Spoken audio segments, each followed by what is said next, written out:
say magic, I mean it. Two of Gqeberha-born entertainers, Brendon and Lau, have taken the world by storm, and they've done it one magic trick at a time.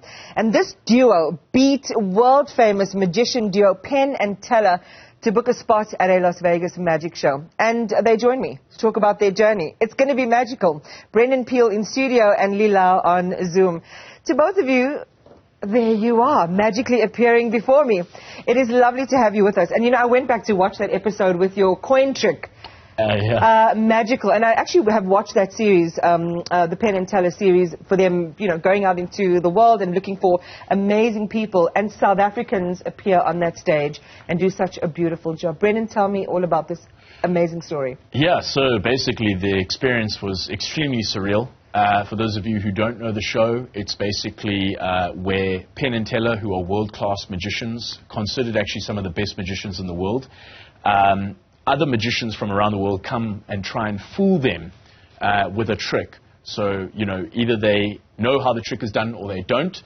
And myself and Lau, we created a trick that we went and did it and fooled them, and they didn't know how it was, and it was how it was done, rather, and it was just extremely surreal for the both of us.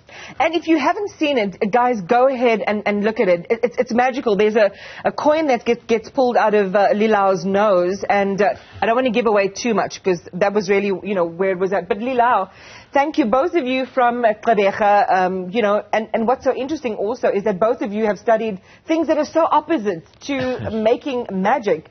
And I want to share from your perspective, how did you land on being a magician as being your passion and your career choice in life?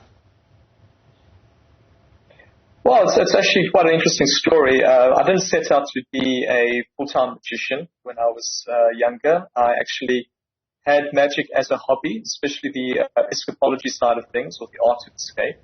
And I actually went, after high school I left, I actually went abroad. I lived in London for several years, and I actually started studying criminology.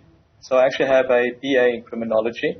But I also got back into sort of learning magic while I was abroad, and got in touch with a number of other magicians. And it was just through happenstance that when I returned to South Africa, I actually had the opportunity to perform for a Animal Welfare Society club meeting. Sort of way back in 2012, and then ever since then I sort of, the performance bug caught me, and sort of years later then I actually turned full-time as a magic performer. I think we need magic in the world, Brendon. You yourself also, the way Lee's sharing, you know, criminology sort of background, you've got a background in business, from Rhodes, no doubt. But being in that community and being part of the Grahamstown Film Festival, being voted and, you know, an outstanding member of the festival community, all of these things were really important steps to kind of, you know, setting you on your path. And as I was saying, we need magic. Is this why you do it? Yes, you know, I mean, it's sort of a similar thing to Lee, where the bug just bit me and I just went with it. And performing at things like the National Arts Festival now in Makanda, which was Grahamstown, you know, that was an amazing platform for, I would say, sort of niche artists like ourselves. I mean, magic is, let's face it, it's not very mainstream. I mean, how many magicians can you really name? But it is obviously a beautiful art form. I mean, both myself and Lee obviously love it as an art form, and yeah. Now, you've got your sleeves rolled up. I'm very excited, and I noticed that magicians like to have their sleeves rolled up, and they do this with their fingers, and you've got a pack of cards.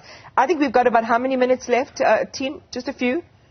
Okay. 30 seconds to a minute. Can you do something magical? Okay, let's try something very quick, all right? I have over here, basically, these are essentially in this, if we can get a camera on here, we have different countries and cities in this little booklet, all right? Right. So you see here we have like Beijing. I can verify countries and icons, yes. Exactly, fantastic. So different places, Sydney, etc., etc. So if I may just sort of walk over here. All I want you to do is just go ahead and just open up anywhere you like, all right? Right. And just take a look at that place that you randomly landed on. Right, remember it, all right? And it's my favorite place in the whole world. And now, I also have a pack of cards over here, so I'll do this very quickly. These are all genuinely different cards, all right? You can trust me. I'm a magician, all right? No, obviously, all these cards obviously completely different. I'm just going to riffle down. You just say stop wherever you like. Wherever you say stop, you'll take the card, but don't look at it just yet, all right? Stop. Okay, you went very high, all right? But fantastic. Take your card. Do not look at it just yet. Of course, you could have stopped on literally any card you like. Now, I would like to draw the attention over to Lee Lau over there, because in his background, you can see something right over there. Lee, take it away. Yes. And that is what we call a prediction. Okay, so I have a prediction that I've kept in here. And so just inside the envelope, I have one thing only. But before you say it, what place were you thinking of? I was thinking of Paris. Paris. Okay, it was Paris. And one thing in there on the piece of paper. No. And that is indeed Paris. Hold on. Oh, hold on. You still have the card. You still have the card. Okay. We have the card over here. You can keep it safe for now. If, Lee, you want to show us if you know the card or not, potentially. All right. What I'm going to do is I'm going to do something magical with this prediction. I'm going to quickly set it alight. There we go. And what I'm going to do is I've got some ash inside here, so I'm just going to grab a little bit of the ash. And for this prediction, we're going to, I don't know if you want to reveal the card, but what I think the card is going to be is a little bit more ash. What? You see, appearing on his hand right now, it looks sort of like a 7 diamond. What card did you select freely? Indeed, the 7 of diamonds, a perfect match, and that is magic. What in the David Copperfield has just happened here in the studio?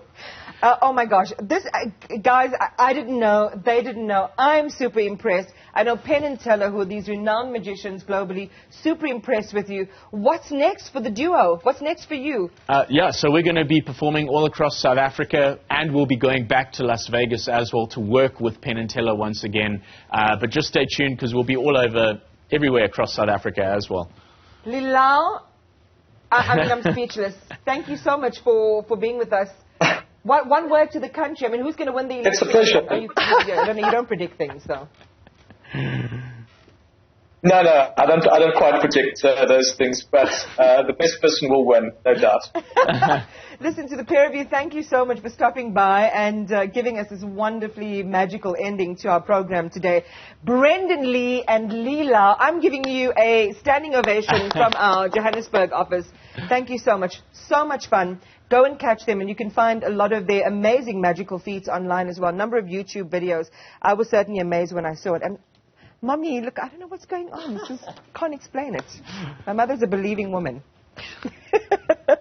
All right, guys, so that's how we end the program. Thank you so much for being with us today. And I hope that you certainly got a lot of what you needed, mostly in terms of the information, of course, developments in terms of Rand Water and the Ikenhof pumping station, Johannesburg Water.